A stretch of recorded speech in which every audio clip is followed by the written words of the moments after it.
Assalamualaikum warahmatullahi wabarakatuh. Oke teman-teman, gimana kabarnya hari ini? Mudah-mudahan kita semua diberikan nikmat sehat walafiat. Amin ya robbal alamin. Oke, di kesempatan kali ini kita akan membahas satu materi yang cukup menarik, yaitu perangkat komputer. Kita langsung saja ke pembahasannya. Kita awali dari pendahuluan.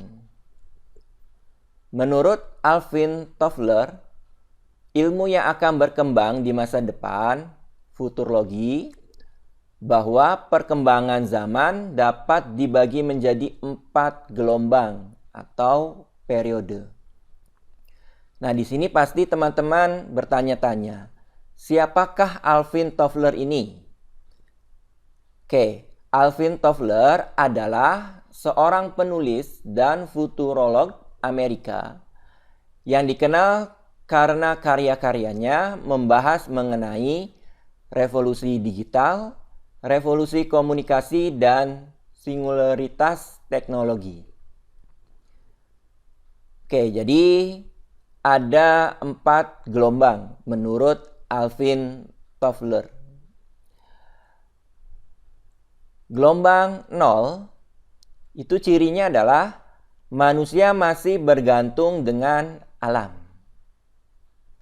Kemudian gelombang 1, ciri khasnya adalah adanya revolusi bercocok tanam.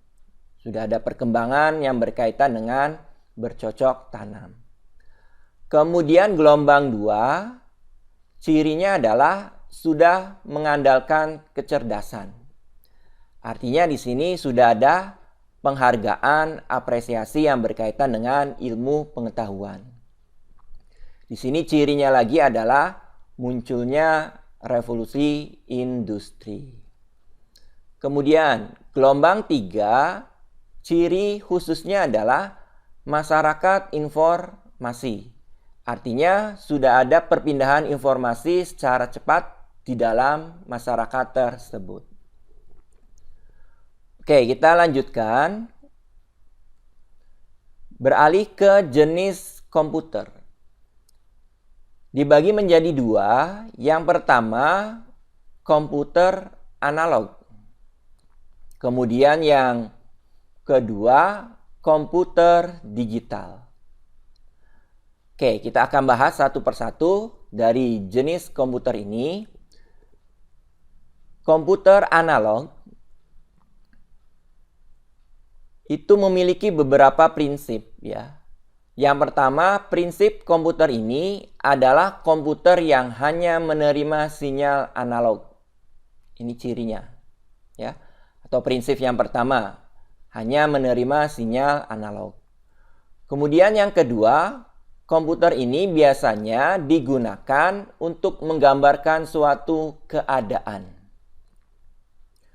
Kemudian yang ketiga, data yang dibaca oleh komputer ini adalah berbentuk angka.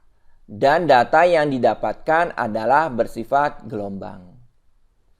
Nah, ini adalah prinsip yang berkaitan dengan komputer analog. Selanjutnya, kita beralih ke ciri komputer analog. Yang pertama, data yang diolah berupa data kualitatif, ya. Kualitatif. Kemudian yang kedua, tidak memerlukan bahasa perantara atau pemrograman. Berikutnya, bekerja secara kontinu dan paralel. Yang keempat, hasil perhitungan ditunjukkan secara fisik. Misalnya berbentuk jarum. Kemudian angka. Kemudian yang terakhir, biasanya hanya digunakan untuk melakukan pengukuran atau perhitungan terbatas. Artinya hanya menggunakan beberapa satuan saja. Oke, ini adalah ciri komputer analog. Kita lanjutkan. Contoh komputer analog. Di antaranya Voltmeter, ini adalah ilustrasinya. Kemudian ampere meter, ini ilustrasinya. Termometer, ini ya. Nah, untuk voltmeter, ampere meter ini adalah contoh output yang berupa jarum. Ya. Kemudian seismograf, ini outputnya berupa garis-garis. Speedometer, ini adalah jarum. Kemudian SPBU di sini adalah bentuknya angka. Oke, ini adalah contoh dari komputer analog. Tidak semuanya ya, hanya beberapa saja. Berikutnya kita beralih ke komputer digital. Karena komputer digital ini merupakan komputer yang mampu melakukan pengolahan data. Nah, di sini bukan lagi data analog, tapi sudah mampu melakukan pengolahan data. Kemudian, perkembangan komputer digital itu ada 3. Yang pertama, mainframe. Ini adalah komputer digital yang dapat menyimpan data storage sangat banyak. Pemrosesan sangat cepat, serta alat input dan output pada jaringan yang memiliki kapasitas besar. Ini yang pertama, mainframe. Ilustrasinya adalah seperti ini. Ini adalah contoh komputer digital mainframe. Kemudian yang kedua, mikrokomputer. Dikatakan mikrokomputer karena komputer ini menggunakan mikroprosesor sebagai CPU utamanya. Dan tentunya dari ukuran juga tidak seperti mainframe. Contohnya mana yang termasuk ke dalam mikrokomputer? Komputer desktop, laptop. Nah, itu adalah beberapa contoh yang termasuk ke dalam mikrokomputer. Kemudian yang ketiga, yaitu superkomputer. Komputer ini disebut super karena memang mempunyai kecepatan akses yang sangat tinggi. Nah, ini adalah kelebihan dari superkomputer.